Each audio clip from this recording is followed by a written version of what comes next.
हमारे अध्यक्ष और हमारे गार्जियन प्रोफेसर जमील साहब को यहाँ देखे तो एक उमंग और एक खुशी जिसका हम इजहार ख्याल नहीं कर सकते। और साथ ही यहाँ लखनलाल जी को भी देख रहे हैं, हमारे पूर्व के प्रमुख साहब, वर्तमान के सभी मुखियागण, समिति और गणमान्य व्यक्ति और बाबर भाई को देखे हम, इनके जोश और खरोश को तो हम बिजली में देख चुके हैं। और तवाना जी भी हर महफिल में रहती है, हर संघर्ष में साथ देती हैं। इन सभी लोगों का तहे दिल से बहुत बहुत शुक्रिया। मैं एक छोटी सी बात आपके सामने रखना चाहता हूँ। कुछ जिम्मेदारियां हमारे लिए भी तय हैं जिनका निर्वाह हम सबको करना चाहिए। क्या हम ईमानदारी से उन जिम्मेदारियों की निर्वाह में अपने आप को खपाते हैं, लगाते हैं? ये सोच पैदा करना होगा।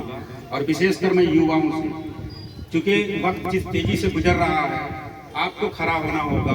हमसे जितना बन पड़ा हमने किया, यहाँ तक ले आया, और यहाँ तक लाने में किसी की मेहरबानी नहीं रही, हमारे संघर्ष रहे, ये भी याद रखिएगा। एक बात, जो अहम बात मैं आप लोगों के साथ कहना चाह रहा हूँ, टेरागात की जो पहली सड़क बनी थी वो 11 किलोमीटर सड़क बनी थी, लौचा पुल से मटियारी हाट बीचों बीच, और दोनों तरफ नदियां, और वो सड़क मेटल गिट्टी तमाम नाव के माध्यम से दोनों नदी के आर पार से उस पूरे सड़क को बनाया गया था। और ये मिसाल कायम इसलिए किया गया कि इबरत हो उन तमाम लोगों को कि एक अदना सा जिला परिषद चाहे तो 11 किलोमीटर सड़क बना सकता है, एक एमएलए एक एमपी चाहे तो क्या कुछ नहीं बना सकता है। उसका उदाहरण मैं हूँ। मैं दूसरी अहम बात आपसे कहना चाहता हूँ, मेरे लिए एक पुल बना, लौचा पुल, ठीक है, बना, बड़ी खुशी की बात है। एक बड़ी आबादी को मुख्य धारा में लाने के लिए, उसके लिए जो संघर्ष किए तो किए, मगर प्रशासन और ठेकेदार और कंपनियों ने क्या किया, उसका माइनिंग साइड पश्चिम जानिब बनाया, जबकि 2 सड़कें आती थी लौचा तक, एक बिशनपुर से एक बहादुरगंज से, मगर सारे मालों का ढुलाई टेरागात से हुआ। आप लोग इस बात के गवाह होंगे। उसने हमारी आधी सड़कों को खत्म कर दिया। फिर दूसरी सड़क बनी, वो सड़क अभी बनी थी कि रेलवे का प्रोजेक्ट शुरू हुआ बीबीगंज से कलियागंज तक, इसमें जितना भी वर्किंग हुआ इसी सड़क से हुआ, ये सड़क खत्म कर दिया। मैं तीसरा उदाहरण बताना चाहूंगा, बाबर भाई यहाँ मौजूद है, अभी एक पुल मिला है हम लोगों को निसंद्रा घाट में, उनका माइनिंग साइड भी इसी पर रखा गया है, जो टेरागात से या फिर बहादुरगंज से इन तमाम सड़कों को खत्म करते हुए वहां तक जाएगी, जबकि उस पार 2 सड़कें हैं। एक जो आता है आपको वहां से, एक बिशनपुर से तो है ही है, दूसरा है आपको शीतल नगर से, 2 सड़कें आती है, मगर उनका माइनिंग साइड जो है वो इस पार रखा गया है, यहाँ की तमाम सड़कों को तोड़ने के लिए। इस पे नजरसानी कौन करेगा? एक आपको दूसरी बात बता रहा हूँ, 26 किलोमीटर सड़क बन रहा है झाला टू निसंद्रा, उनका मेटल कलियागंज वाली सड़क से क्यों नहीं आ सकता?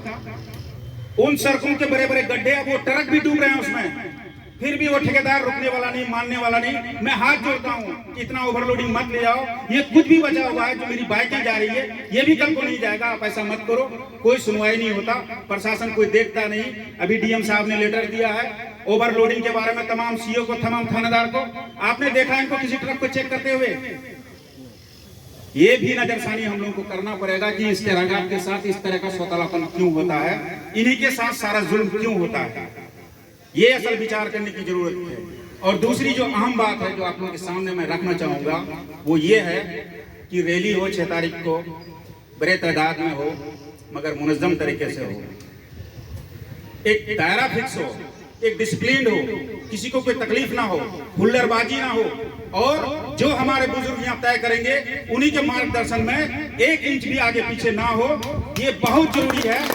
उसकी वजह यह है कि हम लोग कभी दिल्ली घेराव में 20-25 हजार लोगों के साथ चले गए थे, और जब वहां पहुंचे तो वहां का इंतजामिया दूसरों के हाथ में चला गया, मेरे लोग मारे गए, बेघर हुए, तमाम गाड़ियां छूट गई, लोग तबाह बर्बाद हो गए। और मैं आज भी शुक्रिया अदा करना चाहता हूं प्रोफेसर जमील साहब का कि उन्होंने अगर आज उस दिन भी मेरा हम लोगों का साथ नहीं दिया होता तो कई लोग आज जेल में होते या केस झेल रहे होते।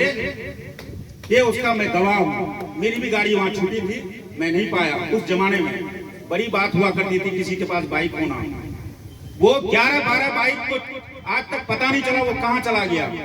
2 जाने गई, एक का डेड बॉडी मिला, दूसरे का नहीं मिला। हमारे लड़के जज्बाती हैं, इनके लिए भी एक नियम बनाना पड़ेगा, उनकी निगरानी करनी पड़ेगी, उसकी निगरानी रखनी पड़ेगी कि ये क्या कर रहा है। ये अहम जरूरी है।